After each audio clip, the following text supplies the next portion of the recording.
ఏది ఏమైనా వాళ్ళు ఇంకొక 200 కోట్లు ఖర్చు పెట్టినా మనం రాజ్యసభ సీట్ గెలిస్తే గెలిపించుకున్నటువంటి బాధ్యత అందరూ కూడా ఒక ప్రత్యేకత ఉంది. మన దివంగత నేత వైఎస్ఆర్ అన్నీ కూడా చాలా క్లియర్గా ఉన్నాయి. ఇట్ ఈస్ వెరీ అతనికి ఇదేదో డూపుగా చేసినటువంటిది కాదు. నిజంగా దీనిపైన వాళ్ళల్లో ఏ ఒక్క ధైర్యానికి ఉన్నా దీని ఒక్క సబ్జెక్ట్ పైన కూడా ఎవరితో అవసరం లేదు. మనలాంటి వాళ్ళతో డిబేట్కి వచ్చినా కూడా వాళ్ళని డిఫెన్స్లో పడేయచ్చు. ఆ రకమైన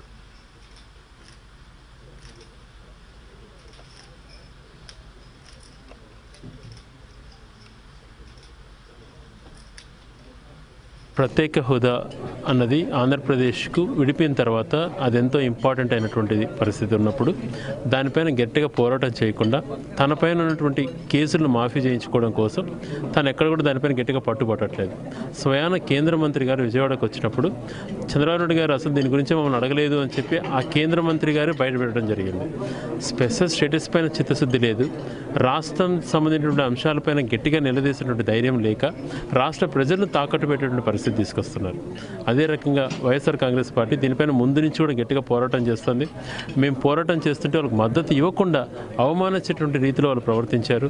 ఇది చాలా దురదృష్టకరం, కానీ ఇది ప్రజల్లో చాలా బలంగా ఉంది. అదే రకంగా స్పెషల్ స్టేటస్ అనేది కేవలం అమరావతి ప్రాంతానికే ఇవ్వండి అని చెప్పి ఒకసారి అడిగారట. అది కూడా సెంట్రల్ని అడగలేదు, కేవలం మన ఆలోచన మాత్రమే. అది కాకుండా నిజంగా ఆంధ్ర రాష్ట్రం పైన ప్రేమ ఉందంటే వెనకబడినటువంటి రాయలసీమ ప్రాంతాన్ని, ఉత్తరాంధ్ర ప్రాంతాన్ని కన్నా కనీసం స్పెషల్ స్టేటస్ ఇవ్వండి అని చెప్పి గట్టిగా అడిగింటే ఇచ్చిన అవకాశం ఉండేది. అవకాశాన్ని కూడా పోగొట్టేశారు. అదే రకంగా ప్రజాస్వామ్యాన్ని అపహాసపాలు చేస్తున్నారు ఆంధ్రప్రదేశ్లో. అపోజిషన్ అది లేకుండా చేయాలని చెప్పి, అపోజిషన్ నిర్వీర్యం చేయాలని చెప్పి ఎమ్మెల్యేలను వేధించడం, కేసులు పెట్టించడం, ప్రలోభాలు చూపించడం, ప్రజాస్వామ్య వ్యవస్థ పైన అందరికీ ఉన్నటువంటి గౌరవాన్ని చంద్రబాబు గారు పోగొడుతున్నారు.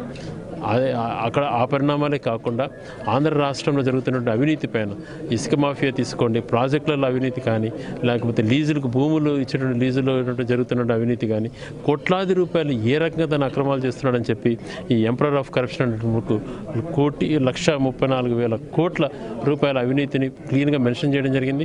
ఇది అందరూ కూడా సోదరులు ఎన్ఆర్ఐస్ వాళ్ళ ఆధ్వర్యంలో ఈ బుక్ను కూడా అన్ని సిటీస్లో రిలీజ్ చేయడం, వాళ్ళు కూడా అవాక్ అవుతున్నారు. ఇంత భయంకరమైన అవినీతి ఏ రకంగా జరుగుతుంది ఆంధ్రప్రదేశ్లో అని చెప్పి, అదే రకంగా ప్రజాస్వామ్యాన్ని ఇంత అపహరణ చేసినటువంటి పరిస్థితి పైన వాళ్ళు ఆందోళన వ్యక్తం చేయడం జరిగింది. ముఖ్యంగా ఇప్పుడు ఈరోజు మాట్లాడే విషయాల్లో డెమోక్రసీ అనేది ఇప్పుడు కూని అవుతుంది రెండు రాష్ట్రాల్లో. దాన్ని మనం కాపాడుకోవాలి. అలాగే వైఎస్ఆర్సీపీ మెంబర్షిప్కి అందరూ తప్పనిసరిగా రిజిస్టర్ చేసుకోండి. మీ ఫ్రెండ్స్ అందరికి కూడా చెప్పి మనం రిజిస్టర్ చేసుకోవాలి. మనం జగన్మోహన్ రెడ్డి గారిని బలోపేతం చేయాల్సిన అవసరం ఎంతైనా ఉంది. ఇది రాబోయే ఎన్నికలకు ఉపయోగపడేలా మనం కృషి చేద్దాం. ఇక్కడి నుంచి వైఎస్ఆర్సీపీ USA సభ్యత్వం తీసుకోవాల్సిందిగా కోరుచున్నాము. www.ysrcpusa.comలో కానీ లేకపోతే ఫేస్బుక్లో వైఎస్ఆర్సీపీ యూఎస్ఏ లేకపోతే ఆ సభ్యత్వం తీసుకునే డీటెయిల్స్ ఉంటాయి. అది 2 నిమిషాల కన్నా ఎక్కువ టైం తీసుకోదు. సో మహానేత అభిమానులందరూ ఆ సభ్యత్వం తీసుకొని రాబోయే ఎలక్షన్స్లో జగనన్నకు మద్దతుగా నిలవాలని కోరుకుంటున్నాము.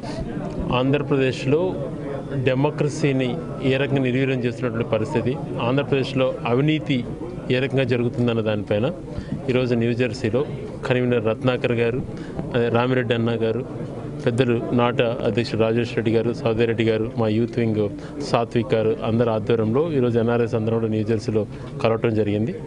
అందులో ఈరోజు ఒక శుభదినంగా 12 సంవత్సరాల క్రితం ఒక వ్యక్తి ఒక సంతకాన్ని పెట్టి ఆ సంతకాన్ని ఇంప్లిమెంట్ చేసినటువంటి విధానం, అదే రకంగా ఇప్పుడు ఉన్నటువంటి ముఖ్యమంత్రి గారు 5 సంతకాలు పెట్టి ఏ ఒక్కటి ఇంప్లిమెంట్ చేయనటువంటి విధానం కూడా అందరూ కూడా చర్చించుకోవడం జరిగింది.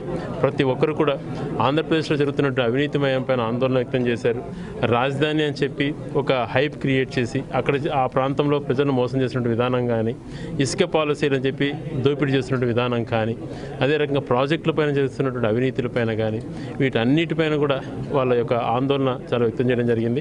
ఇలాగైతే డెమోక్రసీకి రోల్ మోడల్గా ఉన్నటువంటి భారతదేశ ప్రతిష్ట మసకబారుతుంది, ప్రజాస్వామ్య విలువలన్నీ కూడా మంటగలిపిపోతాయి అని చెప్పి కూడా వాళ్ళ ఇక్కడ అందరూ చదువుకున్నటువంటి విద్యావంతులు అందరూ ఉన్నారు కాబట్టి వాళ్ళ ఆందోళన వ్యక్తపరచడం జరిగింది. ఇక్కడ జరుగుతున్న పరిస్థితులు చూస్తే అమెరికాలో కూడా అక్కడ ఉన్న పరిస్థితి తెలుసుకొని ఈ రకమైన అవినీతి జరుగుతుందా అని చెప్పి ఆ emperor of corruption of book release చేసిన సమయంలో ఆ బుక్లో ఉన్నటువంటి అంశాలు చూసి ఆశ్చర్యపోయినటువంటి పరిస్థితి. ఆంధ్రప్రదేశ్లో వ్యవస్థను నిర్వీర్యం చేస్తూ అవినీతికి ప్రాధాన్యతనిస్తూ ఎంతసేపు నేను చెప్పిందే వేదంగా ఉండాలా అని చెప్పి అన్డెమోక్రటిక్గా వివరించినటువంటి విధానాన్ని అందరూ కూడా ఖండించడం, అదే రకంగా వైఎస్ఆర్సీపీ పార్టీని ఏ రకంగా బలోపేతం చేసుకోవాలి అని చెప్పి మా కన్వీనర్ రత్నాకర్ గారు కూడా మెంబర్షిప్ డ్రైవ్ని కూడా దాన్ని యాక్టివేట్ చేయడం జరిగింది.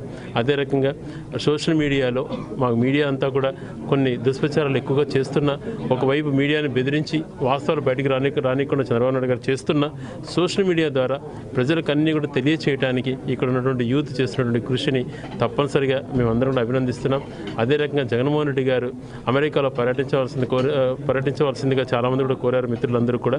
దానిపైన కూడా జగన్మోహన్ రెడ్డి గారికి ఇక్కడ యొక్క ప్రజల యొక్క ఇక్కడంతా వాళ్ళు చేసినటువంటి ఆలోచనలు, వాళ్ళు ఇచ్చినటువంటి ఆలోచనలు అన్నీ కూడా జగన్మోహన్ రెడ్డి గారు తెలియజేయడం జరుగుతుంది. వాళ్ళు ఇచ్చిన సలహాలన్నీ కూడా స్వీకరించి వీటన్నిటిపైన కూడా జగన్మోహన్ రెడ్డి గారితో మాట్లాడి భవిష్యత్తులో ఈ అమెరికాలో పార్టీ స్ట్రెంథెన్ కోసం మళ్ళీ ఇంకా ఎక్కువగా కృషి చేస్తామని చెప్పి కూడా తెలియజేయడం జరిగింది ఈ మీటింగ్ ద్వారా.